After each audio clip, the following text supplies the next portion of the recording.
আসসালামু আলাইকুম এভরিওয়ান। বর্তমান সাম্প্রতিক সময়ে আমাদের দেশ যদি এতটাই এগিয়ে থাকে, এতটাই যদি উন্নয়নশীল হয়ে থাকে, তাহলে আমাদের ছেলেদের সর্বপ্রথম কেন তাদের স্বপ্ন যে নিজের দেশ ত্যাগ করা, এটা আমার সবার কাছে প্রশ্ন। এবং কি আমার আমার প্রিয় বাংলাদেশের কাছে এটা আমার প্রশ্ন। আমার দেশ যদি এতটাই উন্নয়নশীল গতিশীল হয়ে থাকে, তাহলে প্রত্যেকটা ছেলের কী জন্য স্বপ্ন তার নিজের দেশ ত্যাগ করা। ভাই, নিজের দেশ ত্যাগ করা যে কতটুকু একটা কষ্টের বিষয়, যে ত্যাগ করেছে এবং কি যে ত্যাগ করার জন্য রওনা দিতেছে বা কার্যক্রম এসছে তারাই জানে।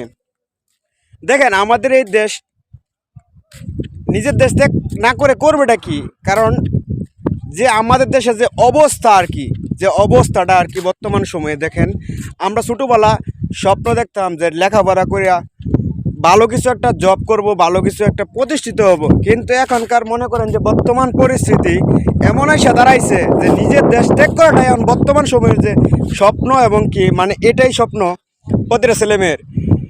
কারণ দেখেন, আমি যদি আপনাদেরকে একটা স্ক্রিনশট দেখাই, আমার খুব কাছের এক ভাই আর কি, সে বললো যে ভাই, আমি বিএ পাশ করে বেকার, এমন মধ্যে একটা চাকরি পাওয়ার মতো একটা মানে সৌভাগ্য আমার হয়ে ওঠে না। যে BA pass, IA pass, matric pass করে যে এই দেশে নিজের দেশ ত্যাগ করে যে অন্য দেশে যে সাধারণ শ্রমিক হিসাবে যে যোগদান করাটা, সেটা কতটুকু কষ্টের। তো তারপরে মনে করেন যে যেটুকু সময় লেখাপড়া করছে, যে একটা কথা আছে যে নিজে শিক্ষা এমন একটা অর্জন, যা শিক্ষা অর্জন করছে এটা কোনো বাক হয় না, কোনো কিছু হয় না। তারপরে মনে করেন যে একটা সময় যে লেখাপড়ার পেছনে যে ব্যয় করা হয়, এই সময়টাতে মনে করেন যে যারা মূর্খ, যারা লেখাপড়া না করে নাই, ওরা যারা প্রবাসে চলে গেছে, এরা আজ প্রতিষ্ঠিত। আর লেখাপড়া করে আজ মানে শূন্য পকেটে ঘুরতে হয়। আর শূন্য পকেটে ঘোরাটা সেটা হয়েছে পরিবারের জন্য বোঝা, নিজের কাছেও বোঝা। কারণ বর্তমান সময়ে দেখেন, বা নিজে প্রতিষ্ঠিত না হইতে পারলে সবার কাছে মনে করেন যে অবহেলার পাত্র, অবহেলার পাত্র। তো আমি এটা বলতে চাই যে আমাদের দেশের যে অবস্থাটা আর কি, সবাই এখন মনে করেন যে নিজের দেশ ত্যাগ করাটা এখন স্বপ্ন। কারণ আমাদের যে জুনিয়র্স আছে, তারা কি শিখবে আমাদের কাছ থেকে? দেখেন যে বড় ভাইয়েরা এই লেখাপড়া করে তারপর প্রবাসী বাড়ি জমাচ্ছে, তা আমাকেও প্রবাসী বাড়ি জমাতে হবে। এটাই কিন্তু আমাদের কাছ থেকে তারা শিখতেছে। কারণ এছাড়া উপায় বা কী?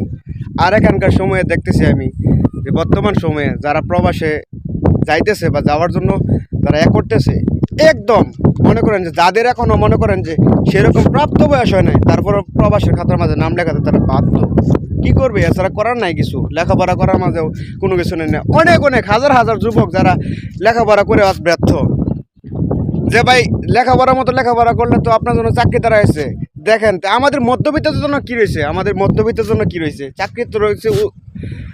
দেখেন, খুব কম সংখ্যক একটা চাকরি নিতে গেলে 10 লক্ষ 12 লক্ষ টাকা লাগে।